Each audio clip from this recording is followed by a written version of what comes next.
we had passed that part, and then we were taking the last part, which was the design and structure, those two together. And the design exam that we took was on BJJ. That's right. The war ended. That's right, she said that. And, you know, I was just going out of my mind because I was engaged to someone who was still overseas. And I thought, you know, how can I concentrate on this? But you do. And then Pietro and everybody at the office kept calling and saying, come to the university club as soon as you're through. it was some day, I'm telling you, and all havoc was breaking loose. And I don't know how I passed, but I did. But then when, Margie was just a little after that, and when the people came back and all of the men were on the GI Bill, then they had, and they were, you know, the schools were very full. And here were all these people on the GI Bill, and it was extremely hard for them. They had to be just superior to make it. And the same thing about taking the exam, and I think that she really felt she was discriminated. Yeah. Which we were not. At that time, it was just so new in all this that I don't think we were at all. And how many people were there when you took it? at the day we took that last exam, probably not more than 15 people. There weren't a It seems like the numbers are increasing too. I mean, just the overall percentages, yeah, it would become harder just for that reason. Yes, that would be another reason that it would. And so, for that reason, so World War II was an asset to us. For a lot of other reasons it wasn't. But it was really an asset to us. We got a lot of good experience, and I don't think I ever would have been registered if it hadn't happened the way it did. So did you notice, then later on, did you notice fewer women in the field, or is that something apparent to you? Well, there weren't many. I guess I wasn't aware of it because there weren't many coming out of the school. Because of the fact that when everybody came back on the GI Bill, it was so hard for women to get in all through the 50s. It was very difficult. So you don't find any at all. And that was understandable. They had promised these men the opportunity to go to college, and at that time, of course, the women had not been conservative. So I guess that we just really didn't give a lot of thought to that. Whereas Margie Largent would have, because she was a victim of that. Right. And we were established by then. So is she the youngest in the group of children? I think you're right, she is. Yeah, she is. So her parents would be different. Because Catherine Erickson came out here from the East, and she was around our age group. Then the thing I did that I never would have done today is that I got married in 1947, and by then I was, you know, friends were coming back, and I was doing houses for people and things. And I got married and quit practicing. I still did things out of my home, but Why did you quit? Just because it was what was expected in my time. I was working for Pietro and I quit. Can you imagine? No. I never did. Oh, yeah, I look back How long now. did you work? About 5 years. And what else did you work? Just a variety of things, you know, all kinds of stuff going on in the office. What about the skyscraper, or the skyscraper, the large office building downtown that we're so well known for? You mean Big Pink? No, not Big Pink. It's on Washington and Broadway, the green one. I'm ashamed to admit that I don't know exactly why it's supposed to be so famous. Something about the systems in it, like the air You conditioning. mean the original Ecuador building that is the Commonwealth building? Yes, there? I think so. It's not on Broadway. It's on 6th. Yeah, you're right.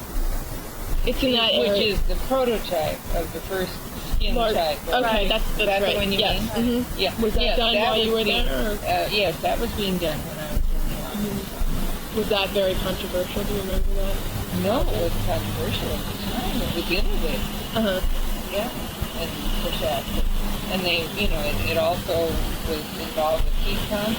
Right, that's what I that. Right. And there's supposed to be a Calder mobile in the lobby, which didn't ever happen. Right. But the fact that it was the first skin type thing where they were very proud of the fact that nothing projected out of the frame beyond 3/4 of an inch. Mm-hmm. And it was the prototype and all the things that came afterwards, which probably he's sorry he started it. But it So that- was a so then it very would've- important building. It was done then in the mid-40s, probably. I somewhere in there. think it was completed in 41 or 42. Oh, okay. Because it had, if I'm not, I may not be correct about this, but I think it had all been started before the war started. Mhm. And that's how it was able to continue. Because after the war started, everything had to be related to war industry. Right. And that was where he did the big housing development in Vancouver and some of those things that provided war housing.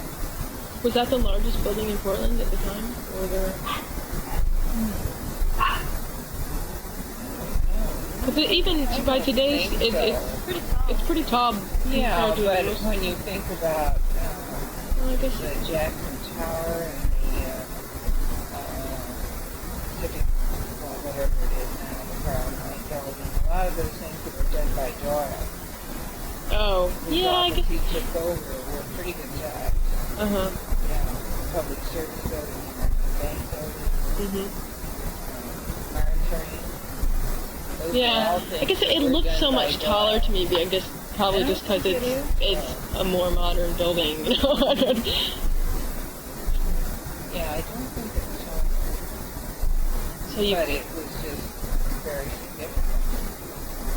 certainly remarkable, I guess. Compared to Yeah. So you quit and you got married, and then. Yeah. Then I worked out my home. And mostly residential. Yeah. And of course, there was a lot of that because everybody's getting married or coming back and establishing homes. So there was lots of residential work to do. And now I'm doing work for children of my clients. Wow.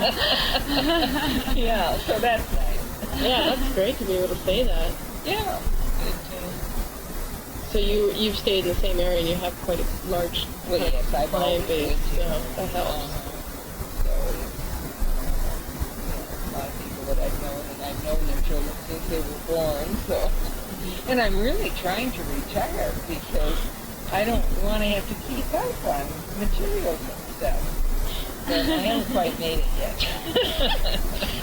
So what are you doing at Timberwolf? Well, in 1985, I was employed to do the restoration of the ground floor, which had become, was just like a black hole. And I built the day lodge and moved everything out, and it had been so misused. So that was my job, to do that and to run the restoration of that and the Rachel Griffin Exhibition Center. And then at that time, the Forest Service was supposed to do the Barlow Road, which had been the coffee shop originally. And that was when Reagan did all the cutbacks, and they didn't have any money. So it's been sitting there looking awful all this time. And just this year, there was a new challenge grant program for the Forest Service, and we've gotten $42,000. So that provides us with a match to go for other grants. So we're going to do, that's what I'm working on right now. is to bring that room back, to restore it like the rest of the place is. And there have been some pretty bad things done there in the years, covering over the existing, but it's covering over it. It's still there underneath, so we're going to pull some of that off and get it back. That one wall of that room used to be the outside wall of the lodge, and then when they built the Theater Chrysler, why it became just an ugly corridor. But the stone is all still there, and this wonderful big beam is still there. So we're going to try and at least bring it back as much as possible and light it. Is the part that's just to the right of the main entrance? The Barlow room is the one, if you come in the main entrance, it's where the Forest Service does their interpretive program, shows their films and stuff. And you know, it's a grungy, awful room, and it's got that plaid carpet. So terrible. And yet, I was meeting with the Forest Service last week, and there was this young woman there who's one of their people who does the interpretive program. And she said, we're not going to change that beautiful patina that's on these posts and whatnot. And it's about 25 coats of stain that's been put on over the years. Oh, can't even imagine. They probably can't even imagine what it really looks like. You know, what it used to look like. Well, when we started doing the main lobby part, that was where everybody waxed their skis and cooked hamburgers, and there was a deli, and they fried the French fries, and everything in there was black. All of the wood was black. And it took us 6 weeks, but we got it all screened off with plastic, and they used 409 wire brushes and pressure, water pressure, and they got it all out back to the original look. And so now she's saying, well, you know, people are saying, well, it all looks so new. And that's the way it looked originally. It's really funny. So I'm not sure whether we can do that in the Barlow room because of the stain that's been put on it. I'm really worried that we might not be able to get it back. Have you specialized in that kind of restoration that you got that job, or that? No. That was one of those things when you lived here long enough, you know. I had no big concept when we first came here. So, and then I had done a house up at Mount Hood, Oregon for Jack Mills, and he was the president of Timberline all the time. So, that's not the thing. And the lawnmower? Why is it? Nothing's coming out. You know, I wonder if that means the batteries are starting. Oh, I thought that was happening because of your talking. I can't see what it says. Is there lighting? No, of course not. FM stereo. What the hell is that? We had it sometimes. That's not a bad thing at all. Not here, it's not. It's a novelty here, but. Yeah, so we have a bit longer to make enough friends to get some jobs. Well, and it was a different thing in 1940 than it is now. You know, much smaller, and of course, I've always lived here. I went to grade school, high school, and college at Oregon, so we have a lot of mutual friends. I've just been to my 50th reunion at the University of Oregon. Wow. We had a wonderful time. How many women were in your graduating class? Oh, There just two? no. This was I in think- interiors, right? So yeah, I might was have been a little bit. interior. But the school was very small then, and I think, 4 or 5 would be. But that portion of it was not a small portion. It was a small school. Hmm. It was a very different time then, because it was coming out of the Depression. Most of us were children of the Depression, where a lot of people had a hard enough time scraping up enough money to get to college. Yeah. And most all of us worked when we were in college. So, Was there any federal funding? No, not, well, if there was, I didn't know about it. No, we didn't have any kind of scholarships. There were some scholarships, but not probably available to us. I don't know of anybody who got a scholarship. Most all of us worked in different ways. So it wasn't unusual for women to work and pay for their college. No. Well, I asked because I know at the college I went to, when there were women there were a lot of special rules for women. Like they weren't allowed to live off campus. They weren't allowed to have a car. They had to be in at certain hours. This is in the 40s. Or earlier. I don't remember when they let women into the school, but I'm just surprised that we had very strict rules, like we're talking about. But that we didn't had to be in at certain hours. And that was only for women, not for... No, that's right. Yeah. But yes, the rules are very strict on that. And I worked in a cleaning agency, and again, when you're young, you don't realize the people who really are doing wonderful things for you. And this man employed students, both men and women, to the fellows drove the cars and cleaned the rugs and did all kinds of things. And this was a job that passed through my sorority. And I got it when I was a sophomore, and I had it for 3 years. And I would work 3 hours every morning, and I waited on the trade, but I also kept all the books of all the students who worked for them and kept their Social Security accounts. Oh, wow. For 35 cents an hour. That was a lot of money in those days. It was well worth it to me. Yeah. Wow. And it paid your tuition. Yeah, it did. So, it's all relative. It was a good experience, too, but I didn't realize what really a great thing that man was doing. Did you feel yourself at a disadvantage because of the rules that were imposed upon women? I guess at that time we didn't even think that question.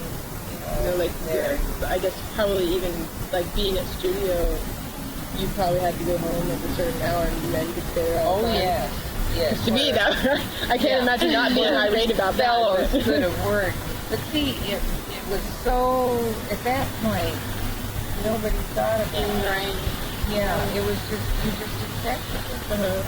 And there probably may have been some who didn't, but in general, it's just go along with the flow, and it didn't occur to me to object to that. I do think, and in my reunion that I just had, I did belong to a sorority, and I have still many of my friends that are my sorority friends. But my real world was the world of the arts. Yeah. And that's where my really good friends were. And the reunion was just wonderful to me because 3 of the fellows that were my good friends in the art school that I hadn't seen for 25 years came. And we just had, with their wives, but we just had a wonderful time. And that was far more my real world than the about 8 or 9 people from my sorority. And I think that's kind of a two-world sort of thing. I think it's very much the same way. I wasn't in a sorority, but I know that any other organization that you're involved in, it's definitely secondary to architecture. At least in my school, that was the case. Well, you just couldn't. I think all architecture schools, there's so much pressure, and it's almost like a sorority or it's an organization I mean, I know, in itself. yeah, and it's almost an exclusive society because everyone on campus knows about architecture. That's right. They're all sleeping in that building. Right. I didn't know anyone. None of my wasn't sorority sisters would ever come and meet me at the art school because they had rude models. That was too much in those days. Did you have to take art classes where you'd be drawing these? Oh, yes.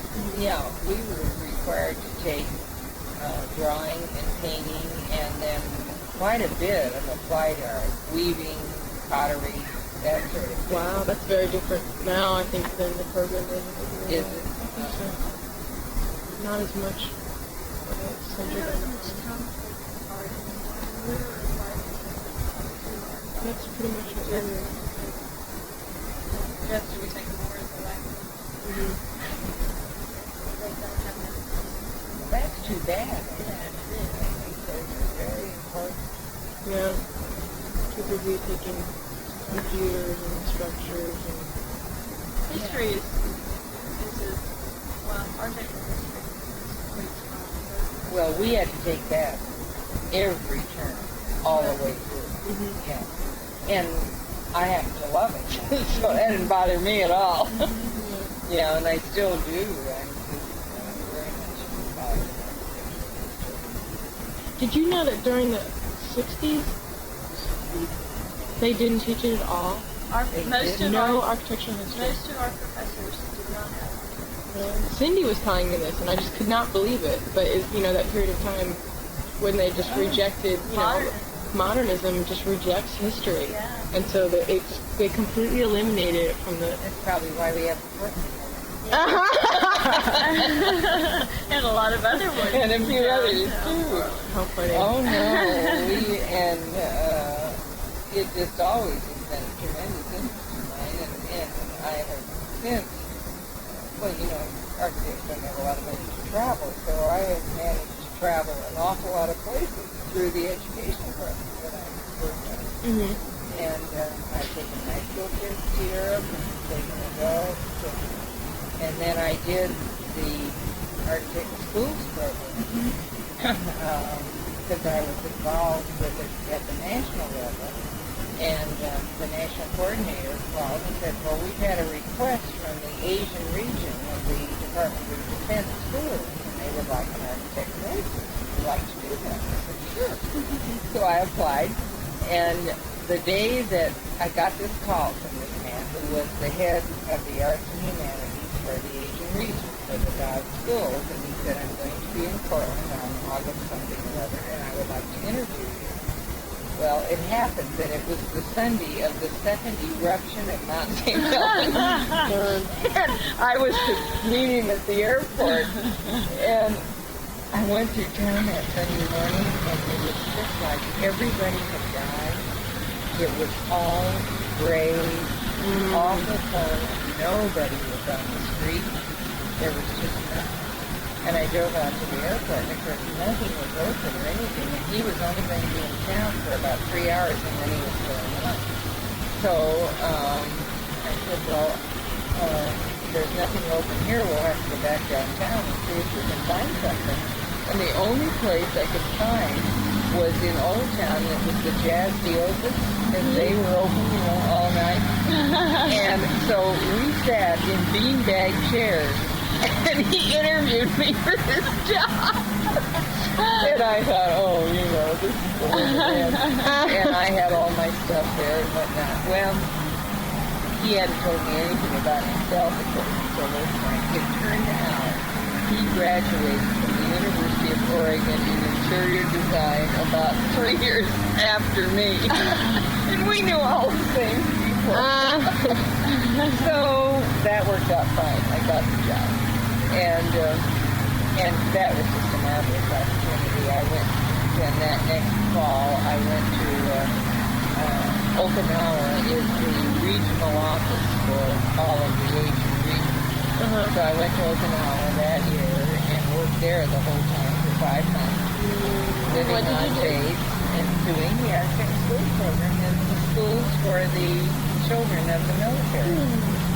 And then the next year, I went back, and I was in Okinawa 3 weeks, and then the rest of 4 months in Korea.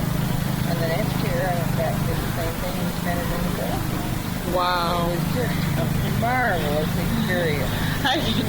And I made wonderful friends out of it. In fact, one of my Okinawan friends has just been here going to the Manuka Creative Arts Workshop with me. But it was just marvelous to be able to do that. How long ago was that? Pardon? How long ago was that? I did it in 81, 82, and 83.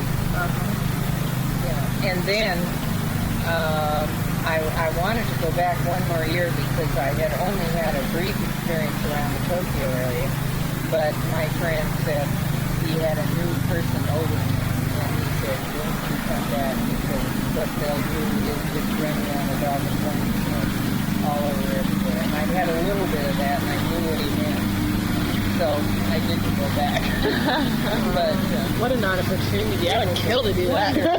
Oh, it was just great.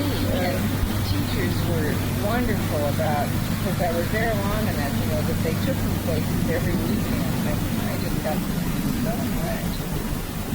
So what exactly did you do in the school? I mean, you were teaching young children. The program that we have a curriculum for it, and I would work in the classroom with the teachers doing an architecture program, like awareness of architecture. So this is a program that you helped. That's what this is I the one you now. helped develop. Yeah. And Lygia helped you on that or not? Lygia? Yeah. Not at all. Okay. No. She thought that was where she was on the committee room. And she would not believe me when I said she thought I was doing it so I would get school jobs. And I could never convince her that had nothing to do with it. I got no architecture out of this at all, and that wasn't what I did. Okay, I understand. So this is a program you developed to bring architectural awareness to children. Right. And you did it in... Let me go get the copy of the curriculum. Yeah, I'd be interested to see it.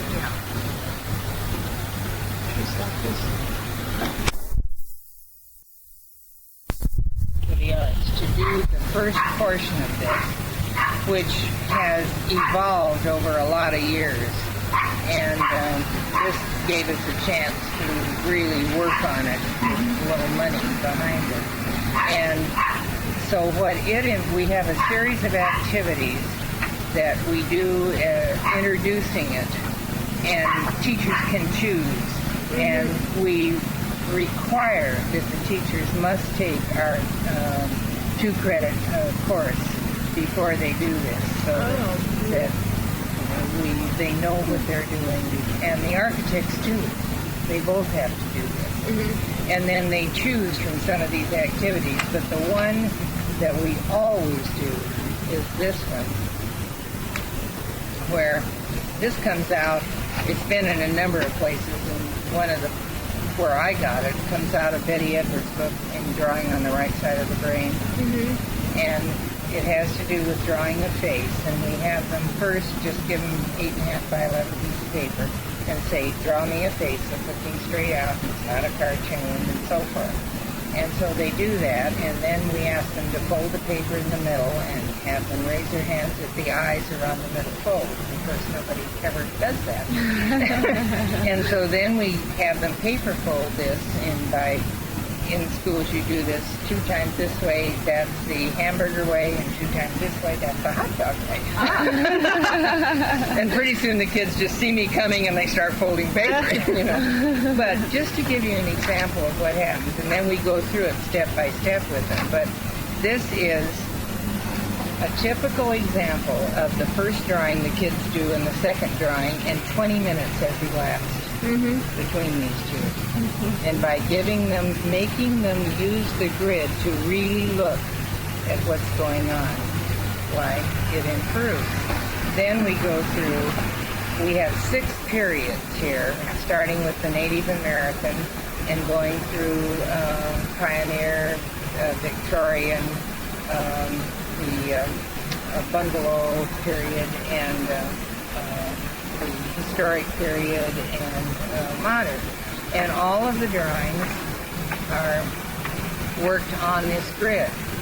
And so the kids read this material, and we've used as a format for this the book Architecture Eugenstadt, which is readily available.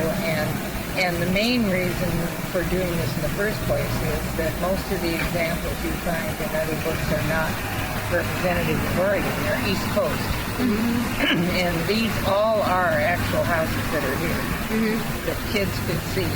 And so they have this format where they read this and they outline it. They make the sketches of the typical details, and then they draw the house. Each one is assigned one of these, and they work in groups, whatever the category is. And then they present it to the rest of the class, so that by the time we're through, everybody has been exposed somewhat to this. So that was the first part of it. And then this year we got a second grant to do this group of activities that deal more with structure, drawing plans and elevation and things like that. Wow. And so that now this year the Arts Commission is funding it so that we will not have to charge the schools to do this. We can offer it to them free with the provision that they take the training. Wow. And then the architects volunteer their time. We had a $35,000 match to our grant here in in-kind time from the architectural firms. Oh, wow. By today's kind of architects. So, and this involves a lot of body movement kinds of things with the physical things like that. So what kind of age group are... We work primarily with the 4th, 5th, and 6th grade. 3rd, 4th, and 5th grade. Sometimes 6th. Because it fits the existing curriculum at that level. They study cities in 3rd grade, and they study Oregon history in the 4th grade and U.S. history in the 5th grade. And this fits right into it. Wow. And that's what we learned in the architecture program, that if you don't fit into the existing curriculum, you're not going to fit in there. And now it was really designed that around really that. does. We do work occasionally in high schools and middle schools, but you can only get those 40-minute periods, of which you're lucky if you get 30 minutes. And it isn't enough time for what we're doing. So we prefer, we get an hour and a half in the morning. So it's just a one-time thing, you don't... It's a minimum of 6 sessions. Oh, okay. Done usually over a 6-week period. It'll vary, we adapt to schools, but usually the typical residency will be an hour and a half, 1 session a week for 6 weeks. The teachers and the architects have taken the training before they start, and then it will culminate in some kind of a visual activity that all the kids work on, which is where our exhibit comes that we have at the area. Oh, yeah, a friend of... I knew this was sounding familiar to me. A friend of mine that used to work at SRG was involved in it. I think it's the same thing. She was helping kids build bridges and things, and they had an exhibit. But she was really into that. Yeah, it's great. And the architects feel that it's the best competition because you get the kids involved, and then their parents are involved, because the parents are all excited about what the kids are doing. It's been very successful. And so this year we'll be offering it at no cost to the schools. Wow. And how many of the schools? We will do, we put a limit on it, and we'll do a total of 20 schools in the Tri-County area. So it's open to all of them, they sort of first come, first serve situation? Right, yeah. It's handled by the Arts Commission, Arts and Education Program, and the coordinator for that program will send out the brochures, and then people will have to apply. And it will depend a great deal on what they say they're willing to do and what their projects are. And so it's really organized now. After a while. We feel very good about it because we're getting so much support and great deal of support from the architects. How many volunteer architects do you have? Well, we would have an average of 1 to a school and sometimes 2. So it'll go somewhere between 10 and 15. I have been employed by Washington County Education Service District for the last 15 years to do the program as a part-time job, and I worked as a result of that worked in 10 schools, but I have retired from that. I'm not going to do that anymore. But we still will do 10 schools, so we'll probably have at least 20 architects working on it this year. And sometimes, in some schools, we have more than one. Like Boyce Elliott School last year, which is in a very at-risk area. And so we had a couple of architects working there. But we've had wonderful support from architecture about releasing architects. Releasing them from prison. My mother does a similar thing with art back in Pennsylvania. Oh, really? It's art. There's a school. I think it's a national organization now, but it started out kind of along the same lines. It's not as it's not quite as formalized because it's more of a group of women that go around and make art available to. Like an art literacy program? Basically, yeah. Yeah. And they go, but it's the scope is more limited. They just go for a day, I think, to one class and have about an hour and play games and teach kids about That's what art literacy does too. But you know, in our system here, we have no art teachers in elementary school in the state of Oregon. Really? No, we have none. Wow. So the only art exposure is going to be through programs like this. Wow, that really Pretty blows my awful, mind. isn't it? Yeah, I did not know that. Yeah, it really is. But we have them at the middle and high school level, but those are those short periods. And 40 minutes, they've got to come in and take roll, and they've got to leave for the next class. We have about 30 minutes of class. And it's probably optional at that level. Oh, yeah, too, isn't it's an it? elective. So Yeah. you never, if you chose to, you could never be exposed to it in school if you That's wanted right. to. And what happens in a lot of schools is it's the dumping ground for the kids who they don't know what else to do. Sure. I want to take art, keep them busy. Wow. I know, it's really horrendous. And that's why we feel that the artist education program is so important, because in addition to our program, of course, they put really qualified artists into the schools on a more continuing basis. And that's the quality art exposure they get in our schools. That's from that program. Yeah. It's really scary. That is. I was surprised when I moved down here. I heard on TV they were talking, I guess it's kind of a continual debate about how poorly Oregon is involved in the art world. And they had a statistic about the amount of money per person that the city pays in Portland. They were talking about the city pays for art as compared to other cities of comparable size. And it was We don't stand up very well. It was pathetic. It was like Georgia spent $11 per person, and That was Portland in the paper just today. Oh, is it really? $11.80 Yeah. Georgia spent. and Portland was like $1 a month. Oh my God, that's awful.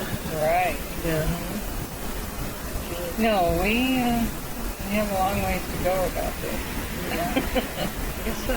But what's happened in the last few years with First Thursday and the way the galleries are proliferating, Yeah. I'm really surprised because it seemed like they have such a great interest in it now with all of that done. it's coming along, and all of it helps. You get people then who will support art, and it's coming along, but it's going to take a while. And not too much of it is related to architecture. Sure. Yeah. There's not very much. So. This is true. Portland has a wealth of good architects. Oh, yeah. Definitely. We do we have a lot of good work going on. That's why I moved here. Yeah. Well, I moved That's here. the economy. Yeah. Why this is going back a ways, but you mentioned you went to San Francisco to work. That was during the war years. Did you just up and decide to go there, or how exactly did that happen? Oh, yeah, I just wanted to get away from Portland. I'd always lived here. And so I went down and I worked for Standard Oil in their architectural department. And that was where I got some of the best experience that gave me the confidence to come back and apply to Pietro. Because during the war, these architects couldn't be in private practice. And so they had some wonderful people. There were about 35 architects in the office. And my boss was the architect who eventually designed all the stuff for Bob Allen. And, you know, they were really good architects, so it was a wonderful experience. But what we were working on were wartime projects, and we were working on the things that Standard Oil was doing in Bahrain, in the oil fields there. And one of the things I did was this whole city for the Arabian workers in Bahrain. And, you know, you had to learn about all these kinds of toilets they had. Do you have records of this work? Of what? Of your work that you did? Not with Standard Oil, because that was all theirs. Yeah, no, I don't have any of that. Do you have records of your work from like Pietro's office or Bonneville Powell? Excuse me, I've got a tickle. No, because when you're an employee, you know, you just work for the principal. Yeah, well, Yeah, nowadays you document everything. probably. Thinking of your next job. Well, that's probably Update true. that portfolio. But the house Pietro lives in now in Portland was one that he did when I was in the office and I worked on the working project. Really? Yeah. But yeah, I never would have thought of that way. Well, I guess the thing that we're trying to figure out right now is what's going to be in this exhibit, and we're very interested in work we're doing now, but we're very interested in work you did a long time ago too. And I mean, I don't know if it will mean photographing work, because I'm sure you've worked on a lot of projects that are in Portland. Yeah, but you know, in an office, you didn't necessarily. There were probably several people. Right, on right. the same job. Right. Yeah, I think that's kind of that'll be typical of the work that we're encountering. Is that it's, you know, when you were way back then, it was you know, like we have the same situation. Right. Buildings that we're working on, we're not personally responsible for. Yeah, but and you know, it would be presumptive to put those in a show and say you worked on it. Yeah. I wouldn't want to do that. Well, okay, then what would you like to put in the show? Have you thought about Well, it else? and see, that's another problem, that things that I have done in the past are quite a long while ago, things like putting on airways and whatnot. And it's very expensive to do those things. We're in the process of applying for grants to cover those expenses.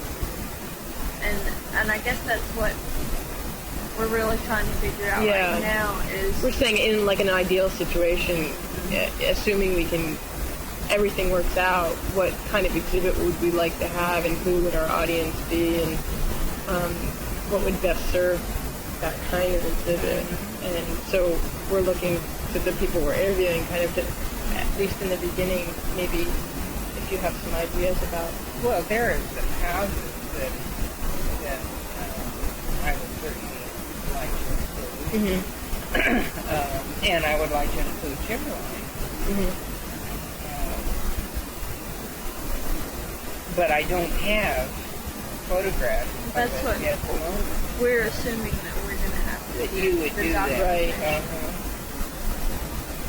Yeah. And of course, you know, when you've been doing this long as I have, some of these things are really old. In fact, I couldn't believe it, but one of the first houses that I did, and it was a really nice, large house, and it's been torn down.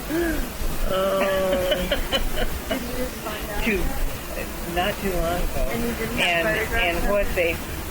well, that was way back. You know, I did have some originals, but whether I don't think I still have them. You know, I moved a lot. I know. You know. I can't keep up with Yeah. it for a year. But I couldn't believe it. And what they did was tear it down and put one of these awful. Somebody really described it to me this week. She calls them McMansions. Yes. And I think that's a wonderful I know description. exactly what you're talking about. Yeah. Oh, wow. Is that your telephone?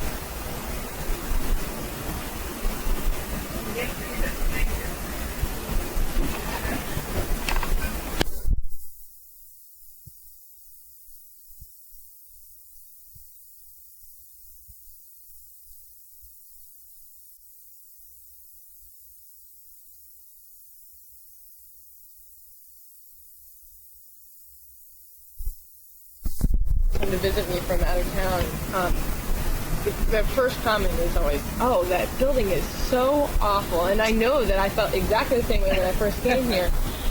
And then, the more I looked at them, because it's such a simple building, and it is, it is kind of it's presumptuous, but at the same time, it does, because of the way that it changes. It really grew on me really quickly. It does. And the first, whatever it is now, what's the first national bank tower? The other one, up at the other end of town, The white one? the right one. Yeah. See, they built that, and then that was part of the deal, that there would be the other one as the anchor at the other end of town. So it always was kind of planned that way. And like, there's such children, that one was 42, so this one has to be 44. But I just think what happened with that building and the way it changes is so wonderful. So I finally got up my courage to ask the agent if he knew it was going to do that. Yeah? And he said he did, that he had done a similar thing on another building and had really studied it, and he knew it was going to do that. And it's just marvelous. Is that the reason for the color of the glass? It has to do with that, and it has to do with that oblique angle and the orientation of that angle. And then, the little strip of glass that goes down the point, it lights up once in a while. Yeah, I think it's marvelous. Yeah, I really do. It's great. That makes the building so alive because it changes. Yeah, I wonder what will happen when they eventually start building around it. I mean, because it's going to happen. There's the buildings that are around there are Supposedly, in the plan at that time, which of course will change, but that was the plan, that they would allow those two high buildings at either end, and they would control the rest of it. That's what they did. Well, also, I guess because it's right along Burnside, there'll always be that corridor that's open, that opens up onto it. It's still, that part of town is just not developing very well. No. They're not going to get to that for a while. They're still trying to develop the right around both houses. They have several new towers. Oh, yeah, I heard about that. Right where the music box is, there's supposed to be one. Oh, really? Oh, potentially or definitely? No, it's all potential. They're not building any towers right now. The BGF has a plan for right behind our building, the big building. What, where that little garage The bus is? station. Oh, yeah. That's supposedly, and then another one on Morris Street. But they're all on hold because they're pushing right now. But my office is going to be in Abel's old office in the penthouse. Oh, is it? We're renovating the penthouse. Oh, right. great. It's taking forever to get it. And that's where Pietro started. Is that the office you work in? No, he was up on 20th and Jefferson by then. It's going to be wonderful. If it ever gets finished. That's never done. Let me just see if we've covered these basic questions here. Okay. What led you to become an architect? Mere chance. Okay. You didn't want to sell drapes, right? That's right. I didn't want to sell drapes. Okay. Who was instrumental in assisting your decision to become an architect? Well, really, it was not an individual at the time. It was World War II. How did your parents feel about you going to college? That was not controversial. Oh, going into that kind of career my was parents not. were extremely supportive. Yeah. Okay. What obstacles did you have to overcome? Well, really, there may have been some, but I didn't view it that way because I figured that, everybody has to get started. And that was just what you had to go through. And then the fact that because of the war, the opportunities were so unlimited that had I graduated 5 years later, I wouldn't have this opportunity. Well, That's what Marjorie Large was Sure. What about, like your high school classmates? Did they all go to college? It was really interesting at that time. I graduated from high school in 1936. And of course, this is still Depression time, when people have very limited time. And the two main high schools that in Portland where people went to college would be Lincoln and Grant. And Lincoln, that was where many of them went to the Eastern College. And Grant was the middle class, kind of a little bit upper middle class. And at that time, the University of Oregon had 3,000 students, and Grant High School had 3,200. My high school was bigger than the University of Oregon, and about 25% of the people from Grant went to Oregon. So it was, it was almost like you were back in high school because there were so many of your friends there. And so Oregon was so small that it was easy. We all knew each other very well, and it was a wonderful experience. Well, with interior design, I don't know, these days women can basically choose to do anything they please and do, and I don't know, interior design is sometimes, and I've even had interior designers ask me why I went into architecture instead of interior design, because interior design is more of a women-oriented profession. Right. Which is why I took it. It wouldn't have occurred to me at that time to major in architecture. But University of Oregon School of Architecture was pretty advanced at that time. Really? Yeah, and they had moved way away from the Beaux-Arts type of thing, and it was quite advanced, and it was sort of recognized around the country for that reason. And that being an interior design major didn't separate you from the architects at all. We were all in the same drafting room, and we all did things together. So I think that was why it didn't seem so monumental to me to move over. Yeah. Okay. Who was instrumental in assisting your career? Sounds like the guy at Palmerville. Well, yeah, whoever that guy was, he did a wonderful thing. And I sure wish I knew who he was. I'd love to write him a letter to tell him. And how many people did you say were working there in the drafting room? 75 men. And this huge drafting room. Right. And you're right in the center. And they put me right in the middle, and everybody looked at me. Wow. I thought I had it bad. I had one woman in 20. That was bad. But then after I got into it, then I was they did have an architectural department, and I went into that, and there were only about 35 there. And what I got out of it was wonderful training in drafting.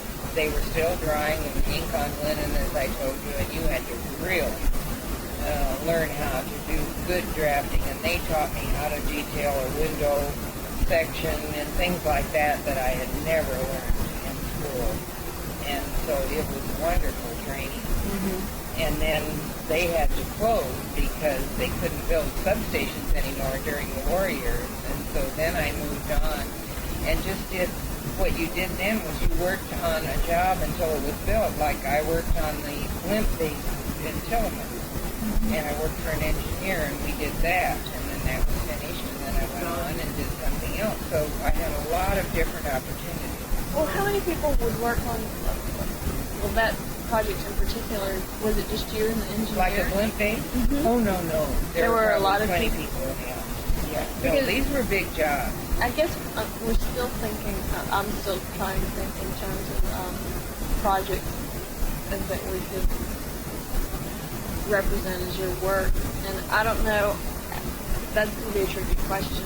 Yeah, it is. Well, I think it's interesting to note what kinds of projects were available just because of the time period. That's in Right. itself is interesting, I think, because... But you can't, Why don't possibly say that those you are did your the- work. Yeah. No. Yeah. Well, I think I think we're also thinking that the exhibit would have a lot of written information too, where we could just list kinds of projects that you worked on, not necessarily credit you with having Right. done them, but just as a sort of context for your And career. then after I married and quit working for Pietro, why then I did residential work because I could do it out of my home, and everybody was coming back after the war and getting reestablished and building houses. So I always had work to do, and I have 2 children. And it was wonderful. I worked at home, and in fact, you'll love this. My son said not too long ago, he says, Mom, I was 14 years old before I realized that all architects weren't women. That's great. What did your husband do? He was a salesman with Pinnacle Home. That's great. Yeah, I love that. But he just had always seen me doing stuff around the house. He thought, that's what women do. What a riot. Yeah. Let's see. Well, how did you mix work and family and children? I guess we sort of covered that, this. Was it that really worked out very well, and my children enjoyed what I did. And so much of it, of course, would be for your friends, that they knew the houses that I had done, and they knew the people. And my daughter has a fine arts degree from Central College, so she kind of went along in the same field. Other women that you know of that were in architecture, did they all kind of follow the same path in terms of giving up the career? I don't think so. I don't think that was necessarily typical. In Mary Alice's case, of course, she never married, so she always did that. Betty Kinney, do you have her idea? Yeah. You do? Yeah, and Betty Kinney and her husband were both architects, and she became a principal in a fairly large firm. And so I think there's a lot of variety. And Eva Wick became Eva Brown. Her father was an architect, and then she and her husband went in and worked with him, so they were the firm there. I think there's really no stereotypical thing about that. It's very... And what was the other married couple in town? Oh, the Polly Thompson. Oh, and Polly, her yes, husband. and I think they're still practicing. They are. Yeah, They still have and they're older than I am. Yeah. And of course, Polly came from a real background in this because it was her family that did all the beautiful glass work. But they were glass artists. And many of the beautiful windows in our churches all around are the things done by the Cody. She had a long background. Okay. What advice would you give to young women considering architecture as a profession? Well, that's hard for me to say because I'm so far away from it now. When you get to be my age, what you people are facing, I'm sure, is a very different thing than what we had. And as I've said before, the World War II made such a difference in the opportunities we had. And that was not something that I'm too happy about, but it was there and you did it, and that it was difficult at other times, and I think it probably is much more competitive today. However, there are a lot more architects and officers now.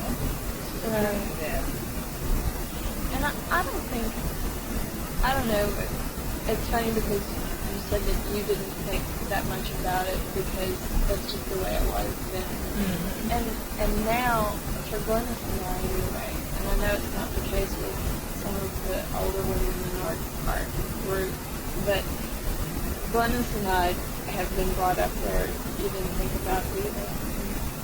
I just decided when I was in high school that I wanted to be an architect. I never thought twice about it. And Yeah. I haven't.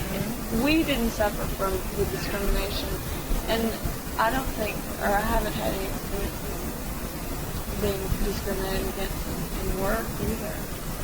Because Well, I do think that some of that is brought on by the people themselves. Oh, I think, yes, definitely. Yeah. Yeah.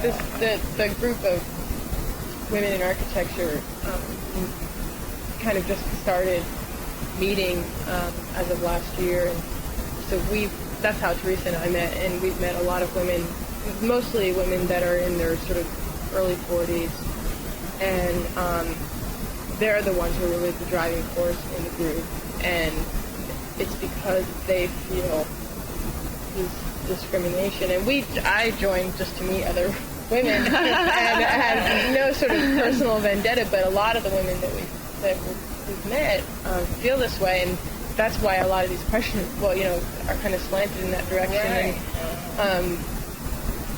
And I mean, I can understand a little bit the need to record history, and I feel that we need to record it because although I feel that everything is fair and just for women in the field, there still aren't that many of them, relatively speaking, and it's good to have role models. That's where I'm coming from anyway. Even when I was in college, there was, I think, 2 women on the staff, permanent staff, that taught, and so a lot of women going through classes never had these 2 women, and therefore never met a woman architect. So from that standpoint, I think that's why I'm interested in meeting you and the other women and learning about that.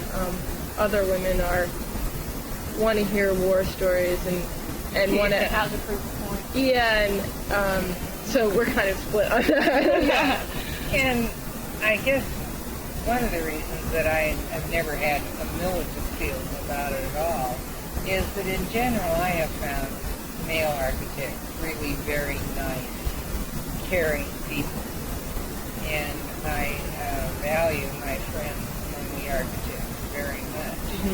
And they're all interested in the quality of work you produce. Any architect that I've come across, they don't care what you are or who you are. They want to know if you can do the job. That's right. And I think that's the case in any, or should be the case in any profession. In anything. And in architecture, it's definitely very important. Because all architects operate on a tight budget. Right. And if you can't produce, that's costing them money. Right. And what we produce is critical. It is. That. And so I think that is a very important part of it. You've got to be able to do it. And I guess I just never have thought about you approach with a chip on your shoulder. Yeah. Well, I keep talking to more women about it, and they're saying to me, well, you're too young, you haven't been exposed to the kind of situations yet that we've encountered, where it's like when you advance in your career and you hit the supposed glass ceiling, and that's when you have problems, not when you're young and intern. And so they keep saying this to me, and I don't anticipate that happening, but it's very interesting for us to meet these women, and we were having a hard time staying in this group because it's so different from our experience. Yeah. We can't fathom it, really. And it seems different from your experience. Well, yes, I think so. Which I'm happy to hear. often found in working with contractors that you very often initially would have I've experienced that. really thinking, well, I'll do this the way I've always done it. And you've got to be very careful in dealing with it, because these people are going to be, they tend to be a little more Macho. right. But I found that never any problem once you told them why you were going to do it, and why you want it that way. And they'll say, oh, you mean you really wanted it that way? And I'm like, yes, I really wanted it that way. And when they realize that you know what you're talking about, then I never had any more trouble. But if you went in saying, you know, okay, you do it my way and this is it, you aren't going to get me. Right. You've got to explain it so they know that you really do have a reason for what you're doing and that you understand why you want it that way. So I think that's true in a lot of fields. Yeah. That if you go in with an antagonistic attitude, you're going to get an antagonistic response. Okay, last question here. Do you think a larger percentage of women in architecture will affect the field? I'm not sure I know what that means. Well, I suppose that fields are always affected by sheer numbers. Yeah. But I guess I would say I don't think it's numbers as much as quality. If you have really good people, then, and maybe that's saying that maybe we do have to be a little bit better in order to make it advance. But we can do that.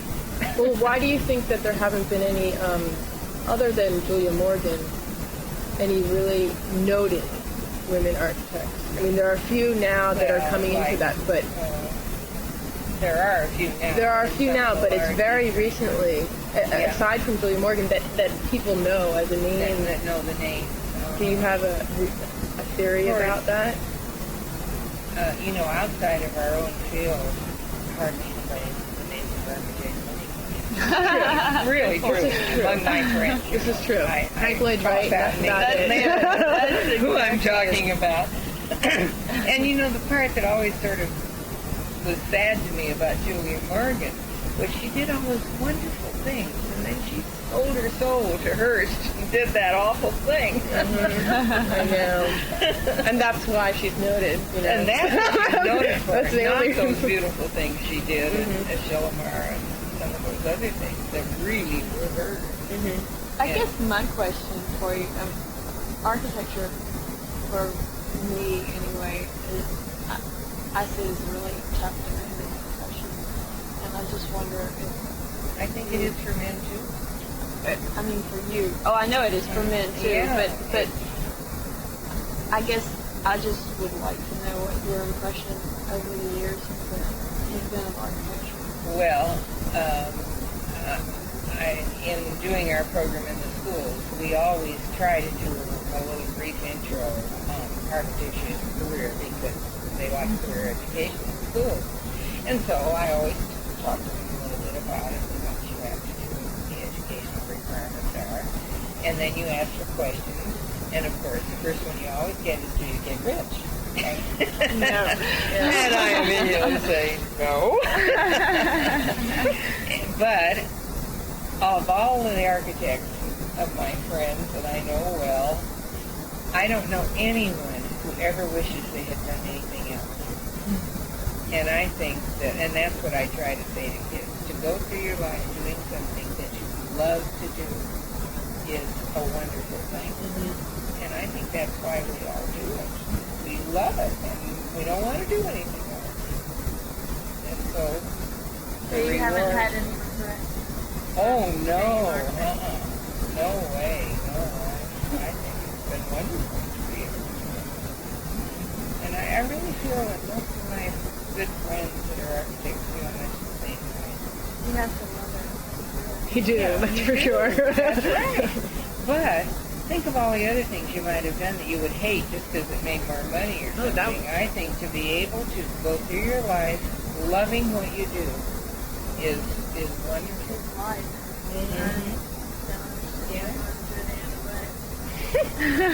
Yeah, I really feel that way. And then, of course, the other thing is you can do it forever if you want to. Ph is going to be 92 in about 2 weeks. And he's still working, and, you know, we all do. You can go on doing it if you want to. And then I think, too, that there are a lot of side things we like to do. Like I love pottery, which I think is a very architectural thing to do. A lot of the same things are involved in putting the pot together. And I don't like quill work. I like camp building. Yeah. Is Mary Ellen do that? One of the women. Might have been Margie. Yeah, I think. she might. I think her husband did it also. Yeah, that could be. No, Mary Alice was, really a specification writer, and that the creative side of it was not so much her field. Mm-hmm. She just loved delving in all those little nitty gritties. She was so good at it. Yeah, that's what it sounds like. She was she was mentioned that I think she was one of the first people to use the CSI format, and she worked in Hawaii. And, right, for quite a number of years. Yeah, and there are very few men who want to do that, and it's most unusual to have a woman who makes that essentially, and she was really good at it. Yeah. I think we got through everything here. We've talked about the exhibit. Do you have any sketchbooks or drawings, blueprints that? Well, I have blueprints.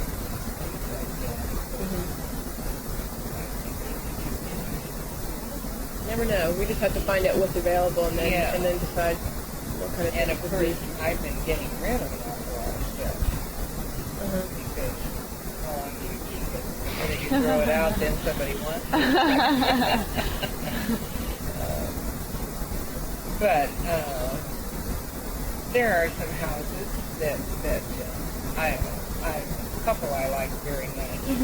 And one is a client that I did the house a number of years ago, and it's just been completed, a house up at Guana Lake, which is a wonderful private resort lake, and it turned out very nicely. I like that one. Well, could you, take some time and make a list of projects that you'd like to see exhibited of yours? I was thinking that obviously, when we get a better grasp on what we can actually do with this exhibit, we'll need to probably talk to you again. And When is this exhibit? well, it's supposed to. What's happening is the National AIA Convention is next year. Yeah. And it's supposed to be here in Portland. Right. And so we'd like to have it ready for then. For that. And then potentially have it travel around in Oregon. We've talked to the Historical Society, and they're prepared to help us organize the exhibit, and also I think schedule places that you go to. But I was thinking that if you have projects that you like, and we found the money to photograph them and stuff, it might also be very interesting if we could have a conversation with you a little bit about the architecture. Where the building. Yeah, I think that not a whole lot, but just a little bit about what your ideas were, and even about the program and how it reflects your architecture. I think that would be really interesting. And I really would like to include the exhibit about our program. Yes, I think that's very this important. is, And it might even be some of the work that the children do. oh yeah, we have because of the exhibit. Yeah, I saw the one that was. Did you? Yeah. And we have lots of things that they do, and that's really more what I've spent the last few years on that. Yeah, I think that there's And definitely. so I would like that one to really be a feature of it. We can do that. That's very important. We had the AIA National Convention here many years ago, and I'm telling you, it was great. Really? We really did a job on it. Yeah. We had the best host party I think they've ever had. And it was over at a place that's no longer available for this kind of thing, near Battleground, in this wonderful big green meadow area. And we had local artists like Roy Setzo and people like that all doing their crafts around this big meadow. And a salmon dinner served, cooked Indian style out in the middle of the meadow. And then and there were all these trees around, and various things would come out of the trees, like a Scotch bagpipe band would suddenly come tearing out of the trees. It was absolutely wonderful. We really did a job on it. People still talk about it. So they're going to have to work hard to equal that this year.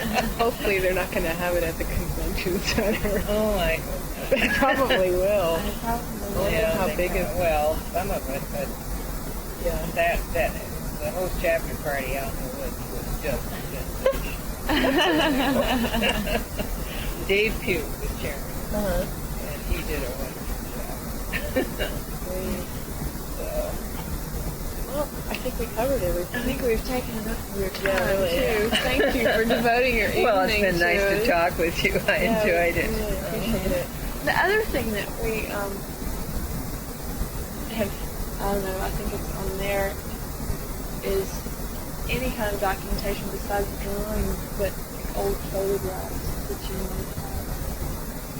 Well, Even of yourself, at work or something. Yeah, oh yeah, there are some of those. that would be one. Yeah, there are some of those. You managed to convince a couple of the other ladies that they But if you could just dig around. Well, and that's one of my projects for this fall is to go through my files and weed them out. Well, we'll And, take whatever you don't so, want. well, no, there are some things, that's true. There would be various, over the years, things that have been in the newspaper and stuff. We'll see if we can make it exhibit out. Yeah, even one of the women was saying that we were asking them what kind of things they might have. I forget which one it was, but she said she even had like an old quill pen that she used. It might have been Lydia maybe when she worked at Bonneville. I can't remember. Yeah. But anyway, she had a really sort of elaborate pen that they no longer use anymore that she said maybe we could borrow to. So, or like a really Ink old. drawings on linen would be nice. Yeah. Steal them from the good Lord, bar. those things just absolutely scared me to death. But I don't have any of those because Gosh, I couldn't they imagine weren't mine. doing They that. were theirs. I know. I you hesitated to draw on, was it H2000 or H1000, that paper. They were like, oh, do an ink drawing on this today. And I was like, can't erase on that paper. Can I do it in pencil? Yeah. Oh, it was so intimidating, you know, to have to do it in ink. I can't. You can't erase it all on that. I mean, No, you can't do anything if you make a mistake. But you do it over, and that was my first job. Gosh, it was awful. I wouldn't have made it through.